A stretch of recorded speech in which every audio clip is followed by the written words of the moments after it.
Perspective matters. Would you agree? Two people looking at the exact same event from different angles can and likely will come to different conclusions. Add 10 more people from 10 different viewing angles, and the conclusions can and often do exponentially differentiate. Among other things, I enjoy being a high school basketball official, and we are specifically taught how to best position ourselves on the court to get the best angle on a play that we are anticipating may happen. Now, we all know that the best perspective when calling a basketball game is up in the stands. The second best perspective is in the coaching box.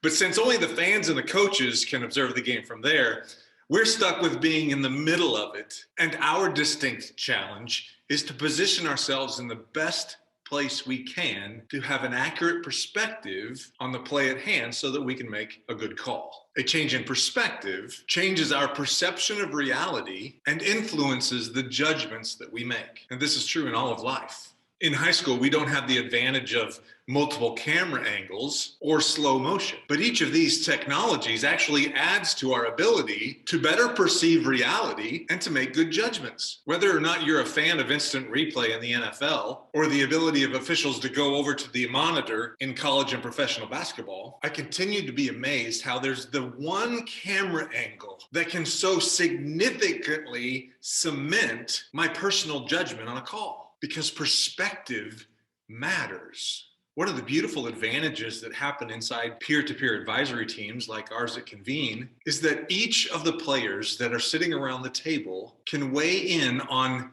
significant issues with their unique perspectives, and the person that brought the challenge or opportunity to the table can then allow those perspectives to influence and to shape the way that they see the particular issue, which gives them clarity and confidence to move forward because they are seeing things in a better light. One of the greatest misnomers of all time is all based on perspective. Today, at the time of this recording, it is what throughout Christendom is known as Good Friday. And if you and I were to insert ourselves into the moment in time that is recorded, we would see that the details of this day are anything but good.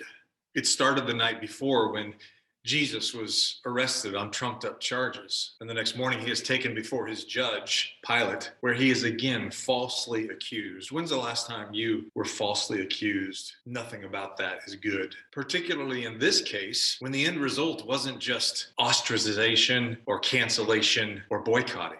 The end result of this false accusation was death. And Jesus knew it.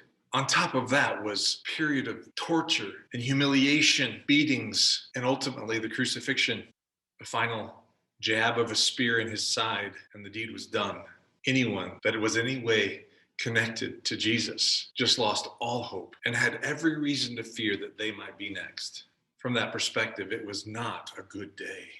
But if you know anything about the Easter story, if you know anything about the story of Jesus, you can start to understand why we reflect on this day as being Good Friday. Because without Christ's death, we cannot have his resurrection. Without the death of a seed, it cannot bring forth fruit. Without the shedding of his blood, we cannot have the forgiveness of sins and the salvation for generations and generations to come for all of mankind. A shift in perspective changes everything. It may seem odd to have a brief message like this on a business social media site like LinkedIn, but I think it's important because it also shapes the perspective of everything that we do at Convene and in our member organizations. Because every part of our life, our families, our social networks, our professional networks, our businesses, the way that we interact with our employees, our vendors, our customers, our clients, our suppliers, our boards, our decisions, everything that we do is to be shaped and influenced by a unique perspective that is founded in the message of Easter. Now, granted, we each do so imperfectly and at different levels, but my hope and prayer is that through intentional, collaborative, bold, and yet humble servant leadership that is focused on building God's kingdom and not our own, that you and I could have significant, loving impact on the world around us to God's glory. I hope it encourages you to know that there are many in this world that are working specifically to that end. Blessings to you all. Have a fantastic rest of your day.